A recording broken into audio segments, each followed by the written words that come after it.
The Enlightenment, also known as the Age of Reason, is the name given to an important period in the history of Western civilization that followed the Renaissance. The Enlightenment occurred roughly from the mid-1600s up through the end of the 1700s, and was a time when the human ability to reason was glorified. The word Enlightenment means a time of illumination. The era was given this name because it was a time when an influential group of scholars, writers, artists, and scientists actively sought to use the clear light of reason, that is, rational thought, to rid the world of superstition and ignorance.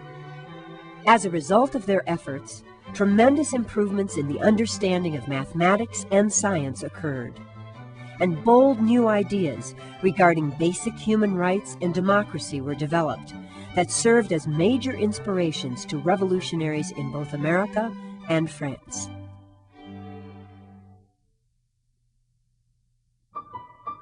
Near the end of the Renaissance, during the first half of the 17th century, two men, Francis Bacon and René Descartes, each published important books that came to inspire generations of scientists and scholars. In fact, many historians consider these two men to be the fathers of the Enlightenment. Francis Bacon was born in England in 1561, and it was during his days as a student here at Cambridge University's Trinity College that many of his important new ideas began to take shape. Bacon came to believe that science could free ordinary people from ignorance and allow them to lead more productive and comfortable lives. But he knew that in order for this to happen, the minds of human beings first had to be freed from the careless and uncritical ways of thinking that were prevalent at that time. And that was why Francis Bacon promoted a rational approach to science, based on experimentation, and arriving at generalized conclusions based on careful observation. Meanwhile, across the English Channel here in France, the brilliant French mathematician René Descartes published a book that proclaimed that reason and mathematics were all that one really needed to discover truth in the sciences. Descartes likened the universe to a perfect clock that had been designed and built by a master clockmaker, that is, by an all-powerful God, a God who had set the universe into motion and then left it alone. Descartes was a pioneer in mathematically formulating the basic laws that govern the movement of things, from the rolling of ocean waves to the spinning of windmills, and he invented a new type of mathematics called analytic geometry. The ideas promoted by Descartes and Bacon proved to be extremely important because they led to the development of what is called the scientific method, a series of simple rational steps that can be followed to help solve even the most complicated scientific problems.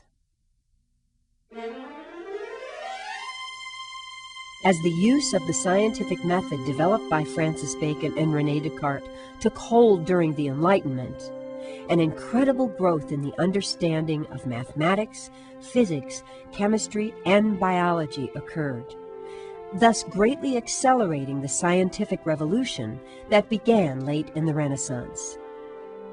The great English Enlightenment era mathematician and physicist Isaac Newton owes much to the ideas of Descartes and Bacon, but he stands out among others of his time for the sheer brilliance of his work. Newton was born in this house in England in 1642, just 6 years before Descartes died. The year Newton was born, Jamestown, the original settlement in England's first American colony, Virginia, was just 35 years old. Only 22 years had passed since the Pilgrims founded their colony of Plymouth on the shores of Cape Cod Bay, and just 8 years had gone by since the first ships carrying English settlers arrived in the new colony of Maryland. The year of Newton's birth was also the year that the English Civil War began. This was a bloody conflict between Parliament and the Royalists that led to the execution of the king and the abolition of the monarchy. And so, for 10 years of Newton's youth, England was called a commonwealth instead of a kingdom, and was ruled by a Lord Protector instead of a king. The English monarchy was restored in 1660, 1 year before Isaac Newton entered Cambridge University to study here at Trinity College, the same college Francis Bacon had attended in the late 1500s. After completing his course of study, a serious outbreak of the deadly bubonic plague forced Newton to escape to the safety of his isolated rural home. And this was where Isaac Newton experienced a burst of scientific insight unmatched in history. During a brief 18-month period, he worked out the basics of a new branch of mathematics called calculus. Newton made crucial discoveries in optics, the science of light. He was able to understand and mathematically formulate the laws of gravity while watching an apple fall from a tree here in his garden. At the same time, he formulated the laws of motion. With these new scientific laws in hand, Newton was able to precisely calculate the weights of the sun and planets and to predict the paths of comets. In the year 1686, Isaac Newton published what many consider to be the greatest scientific book ever written, the Philosophiae Naturalis Principia Mathematica, the mathematical principles of natural philosophy. His book radically changed people's understanding of the universe and profoundly affected scientific thinking for the next 2 centuries. Isaac Newton's contributions to mathematics, astronomy, and physics were truly enormous.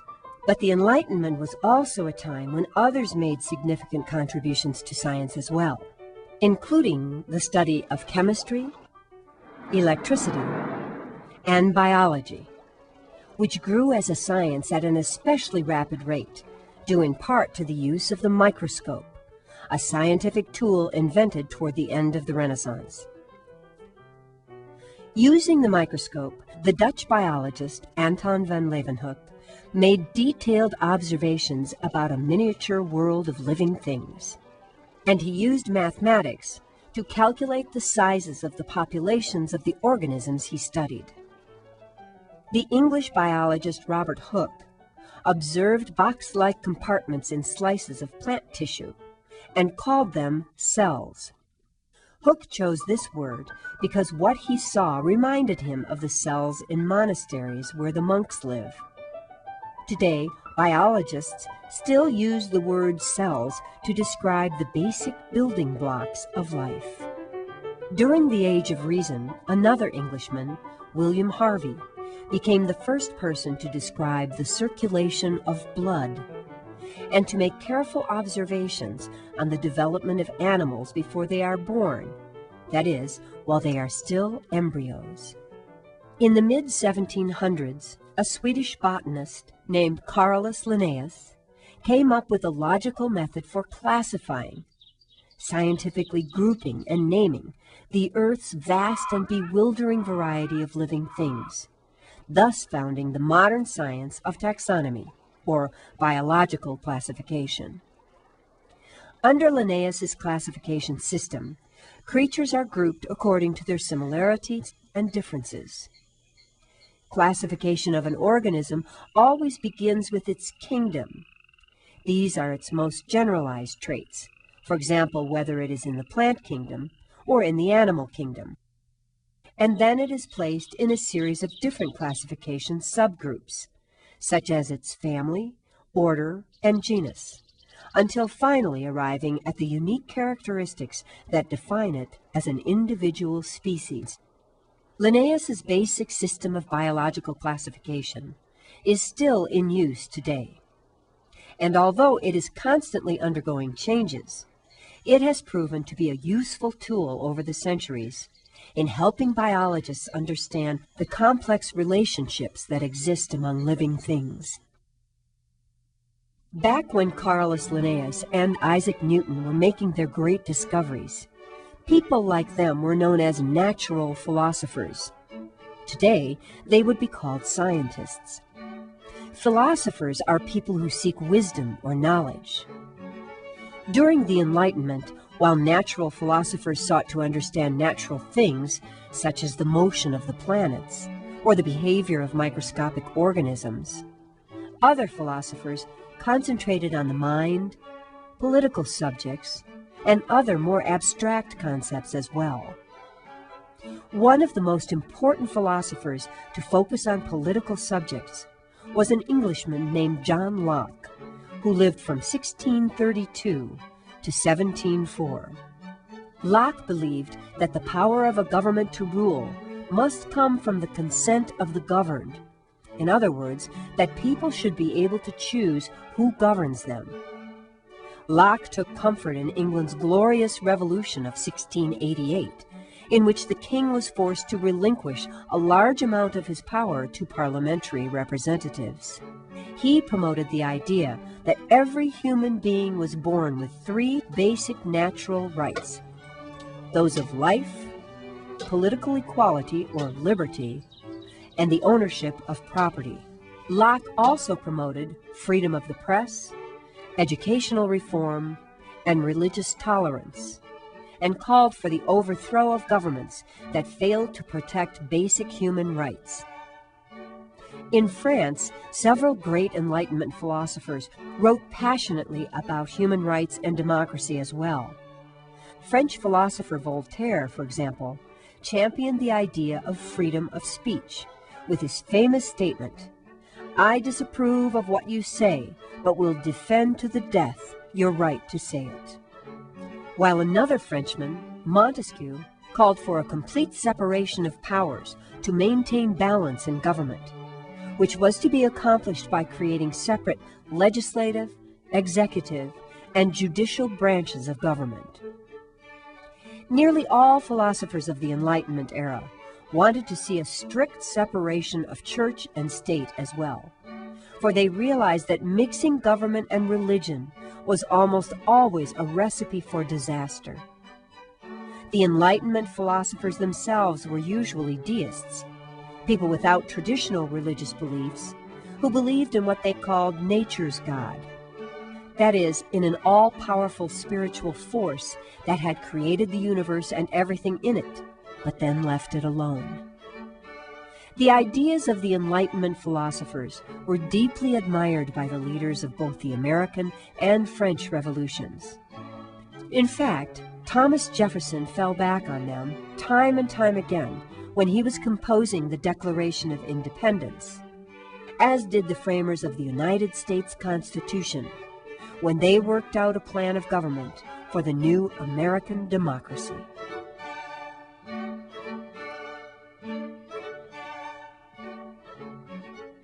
True or false? The Age of Reason is another name for the Enlightenment. True or false? Deists and Catholics had almost identical ideas about religion. True or false? Francis Bacon and René Descartes are considered to be the fathers of the Enlightenment. True or false? Voltaire invented a system for biological classification. True or false? The use of the scientific method improved the quality of scientific study.